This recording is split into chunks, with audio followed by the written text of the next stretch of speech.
ভিডিওটা দেখছেন হয়তো অনেকেই ভাবছেন ছেলেটা কত হাসি খুশি খুশি খুশি কাজ করছে, জীবনটা নিশ্চয়ই অনেক সুন্দর। কিন্তু এই ছবিতে কখনো পুরো গল্পটা দেখা যায়, গল্প কখনোই যায় না। পেছনে আছে অনেক না ঘুমানো রাতের কষ্ট, অনেক না বলা কষ্ট, অনেক ত্যাগ। একদিন আমিও সেই ছোট্ট গ্রাম থেকে, ছোট্ট একটি ঘর থেকে বের হয়েছিলাম বাবা মাকে রেখে।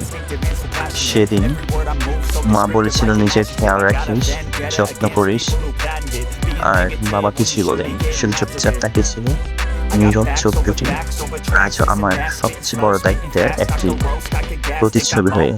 তারপর শুরু হলো ঢাকার শহরের জীবন, একটা ছোট রুম, প্রতিদিনের ব্যস্ততা, সকাল থেকে রাত পর্যন্ত কাজ আর কাজ, রাত্রি ক্লান্তি আর হাজারো মানুষের ভিড় নিজের বাঁচিয়ে রাখা হয়।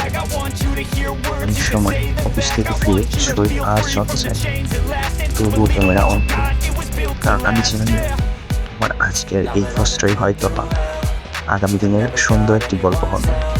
অফিসে আমি আর হাসি, সহকর্মীদের সঙ্গে কথা বলি, এদের সাথে কথা বলি, সেবা করি, সবাই ভাবে আমি খুব ভালো আছি, কিন্তু কেউ দেখে না এই হাসির জন্য কতটা ক্লান্তি লুকিয়ে রাখি। আমি অভিযোগ করছি না, আর আমি বিশ্বাস করি যে মানুষ স্বপ্নের জন্য কষ্ট করতে পারে, সে একদিন স্বপ্নটা সত্যি পারে। আমি চাই আজ আমি যেখানে আছি এটা আমার শেষ দুঃখ নয়। আমি আরো শিখব, আরো পরিশ্রম করবো, আরো বড় হবো।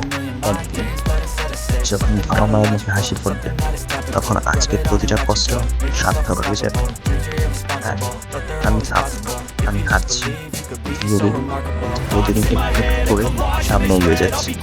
এটাই আমার গল্প। আমি নায়ক নই, আমি শুধু একজন সাধারণ ঘরে সাধারণ ছেলে, যে নিজের স্বপ্নের জন্য প্রতিদিন লড়াই করে যাচ্ছে এবং যাব। আর যদি তুমি এই ভিডিওটা দেখো, তাহলে একটা কথা মনে রেখো, স্বপ্ন কখনো তাদের কাছে ফিরে যায় না যারা প্রতিদিন একটু করে লড়াই করে। Welcome to Nayan diaries. This is my life, this is my channel.